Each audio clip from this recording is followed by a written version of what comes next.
Subscribe or they will haunt you. Redditors who have taken a person's life, whether accidentally or intentionally. What were the circumstances and how has it affected you?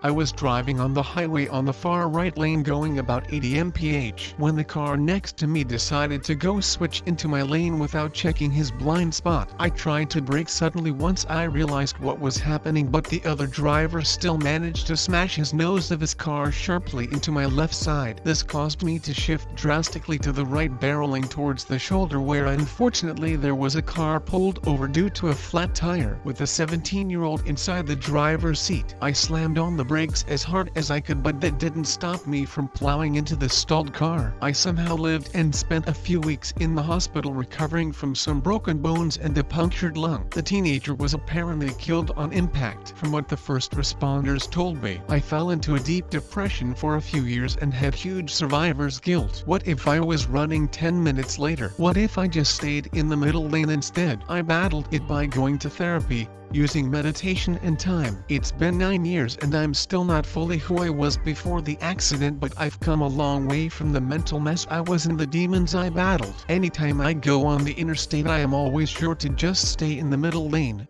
and to never drive near the shoulder. When I was 14, my Uncle Dad's friend was having a hard time with his marriage. His wife cheated on him daily. She didn't treat him right. It's a long story. She was a bad person. I don't know why, but I blamed myself. Mostly her. Anyways, so, one night he comes over and asks us kids to show him Facebook. Back then I didn't understand what was happening. He was losing his mind, trying to search and look her profile up, tried to figure out something we didn't fully know then. It got to a point where something came over him. A realization of some kind. I remember him being sad, paralyzed in fear and disbelief. He left soon after. He took his life that night and I found out the following morning with my best friend over. I never told my parents, my siblings, and I never talked about it. I just feel responsible in a way. I know him not, but this feeling of I shouldn't have let him leave comes over me all the time. R.I.P. Aaron Z.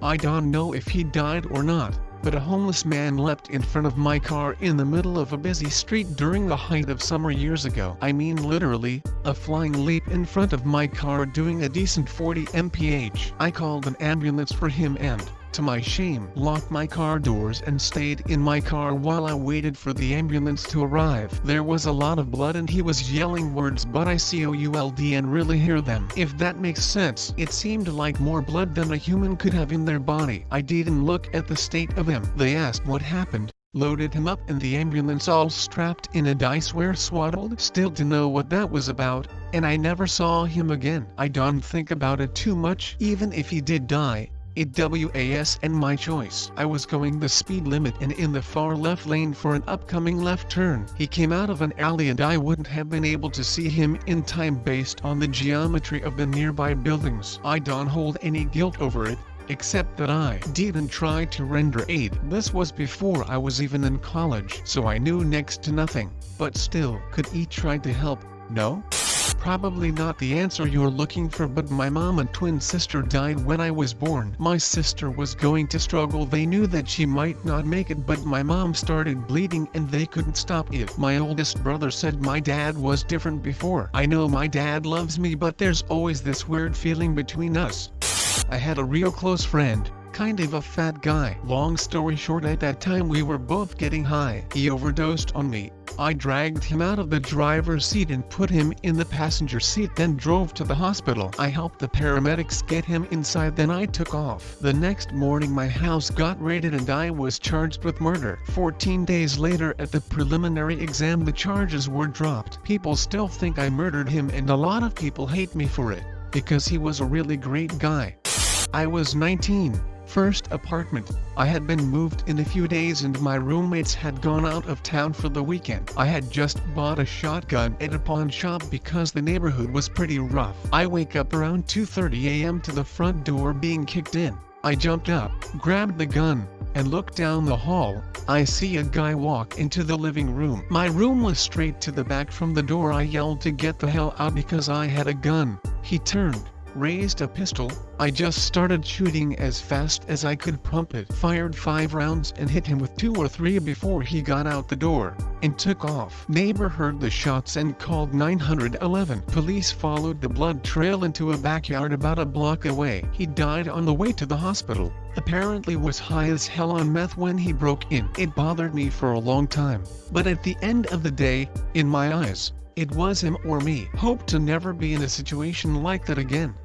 A doctor. When I was in residency, I did a procedure on a patient in the ICU that perforated their bowels and they ended up dying. She had been intubated on pressors for over a month and was never going to wake up. But that was definitely the nail in the coffin. I since had multiple patients who have died, and some I wonder if I could have done something differently, and do feel responsible ultimately because I was in charge of making them better. The bad outcomes have really haunted me. I had panic attacks out of nowhere. It has taken years of therapy to be okay. Not quite the same thing. Our 3rd child was stillborn, full term. I was having a section in just a few hours. I thought my water had broke, but it was all blood. Husband rushed me to the ER. She was gone. I screamed a lot. Spontaneous complete placental abruption. I spent hours holding her. She was beautiful and looked completely healthy, wishing that she would just wake up. So much guilt. I had many tests done, and they all came back saying there was nothing I could done differently. But still, that my one job, keep the baby safe, and ICOULDN. It's been almost 3 years now, but I still believe I killed my second husband. I brought the flu home from work. He had a weakened immune system from years of problem drinking. I got better. His liver shut down. He went to the ICU, but everything started going fast. Technically, he died of sepsis due to the flu. I was also the one who had to decide to take him off the ventilator. He was already gone. I could tell from his face and his eyes. It took 2 minutes when they turned off the machines. Everyone says it's not my fault, but I brought the flu home. I'm the reason he got sick. I took him off life support. Survivor guilt sucks. We were both stupid kids, and he was jealous because his girlfriend called me cute. He pulled his knife. I pulled mine out. I got him in the leg and ran. I hit his artery and he bled out. The courts and witnesses wrote it off as self-defense, and I had no further consequences legally. To their family, I will always be spoken of as the girl who murdered their son. I don't live there anymore because that toxicity spread like wildfire and was suffocating. I ran over an 11-year-old boy driving a go-kart in the subdivision, and I was in a big work truck. It didn't kill him, but he had severe brain damage because of the huge hole I put in his head. I was 23 and I still think about that kid. Much love to everyone. A nurse, and my preferred specialty is hospice. The medications for pain relief we give also slow respiration and aid in the body's natural process of death. So by giving these, I essentially take a life. As a hospice nurse, I have also been bedside for people who do not want these medications. 9 times out of 10 I feel relieved giving these medications and helping it along, because death is a painful process. I feel that it is a way I can care for them and send them off loved and comfortable, so I do not feel guilt at all.